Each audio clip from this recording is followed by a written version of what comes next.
Hey, what's up guys? Luke Profits. This video is going to be about the first 3 months of dropshipping on Amazon. When you're a brand new seller, or even if you say you created an account years ago and it's been sitting and you haven't really done with it. I'm talking about the first 3 months. It doesn't mean like necessarily timeline, the first 3 months of when the account was created, just your first 3 months of actually selling and getting serious. There are very certain things that you need to do to avoid getting your account suspended.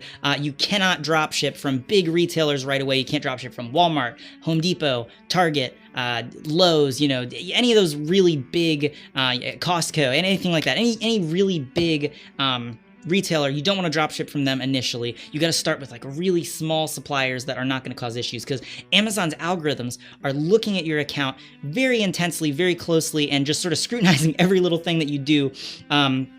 So you don't want to be suspicious. Dropshipping is totally allowed on Amazon. They just don't like it when you ship items from suppliers that basically will send like branded packaging like Target or Walmart. It's going to be come in a box that's branded on the side, says the name. Amazon wants it to come in just plain packaging with no invoices, and they're totally cool with dropshipping. It's just when you're a new account, since a lot of those big retailers do ship in the branded packaging like that, you basically want to avoid that stuff while they're looking at your account super, really scrutinizing everything that your account is doing.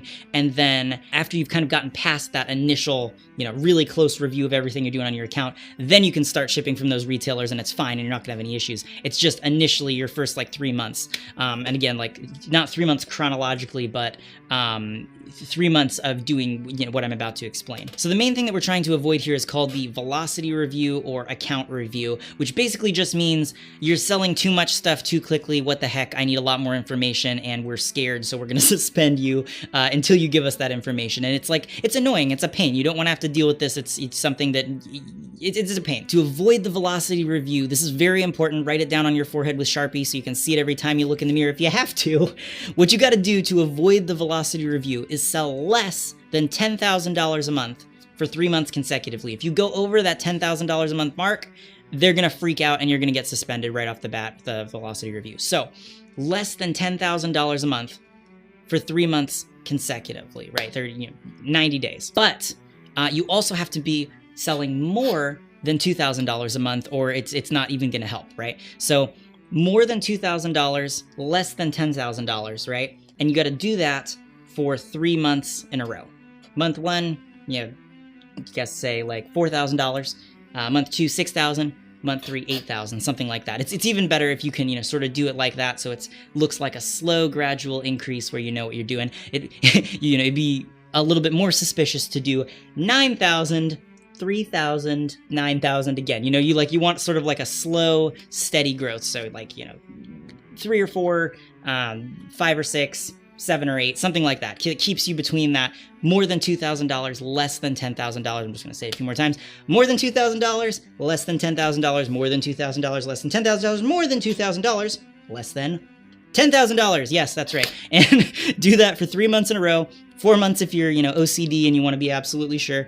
And then it's pretty much safe to scale from then. So you can go after you've done that for 3 months consecutively, it's safe to grow beyond that and, start doing 10,000, you don't want to, you wouldn't want to go from 10,000 to 100,000 in a month, because that is a little bit crazy. You got to sort of do a slow, sustained growth. But, it's just the first 3 months that you don't want to go over 10,000, and then feel free to just slowly start increasing your account, as much as you want, but just don't go absolutely nuts. Don't like 10x your account in a month. But, you can start working up to whatever you want to be doing in a month there. Now, like I said earlier, you also, while you're being watched really closely, while you're at risk of the velocity review, you don't want to be selling from the big main box retailers like Walmart, Target, Home Depot. I sort of already talked about this, but don't sell from any of those big box retailers, because while your account is being closely reviewed, you're at extra high risk of that velocity review happening.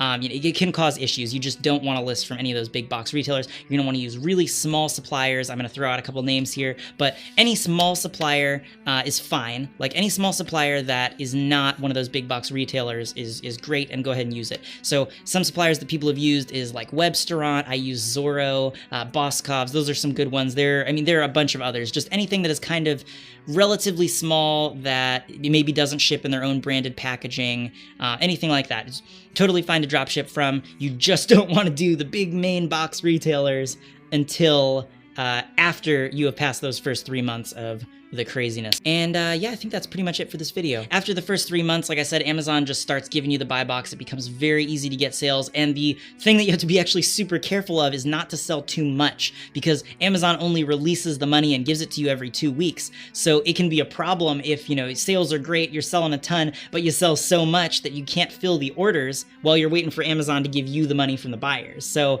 that's a common thing that, you know, a lot of people have trouble with, is just growing too fast. They sell, you know, they're doing great, they're getting tons of sales, they sell so much stuff that they don't have the credit available to fill the orders that they got, and because they have to wait 2 weeks for Amazon to pay it back to you. So that can be another thing, because if you have a bunch of orders that you can't fill, then you're gonna have to either like cancel them or figure something out. You know, it's gonna not look good for your account metrics because you're not supposed to cancel orders. So, you know, a common mistake is people get greedy, they get all these sales, they can't fill the orders. Oh no, now I'm suspended and I can't use Amazon anymore. You know, that's not what you want to have happen. So you want to look for slow, sustainable growth where you're not maxing all your cards and, you know, barely figuring everything out. You want to be comfortable, slow, sustainable growth and, you know, work everything out from there. Because if you end up growing too fast, you know, you're going to cause yourself issues. You're playing a dangerous game there if you're growing so fast, getting so many sales, and then you can't fill your orders. That's really the main catch, is you don't want to grow so fast that you can't fill your orders. It can even help sometimes to like sort of plan out in advance. You can sort of write down, you know, what's your maximum and figure out, you know, make sure you're staying close to it, because you don't want to accidentally sell too much.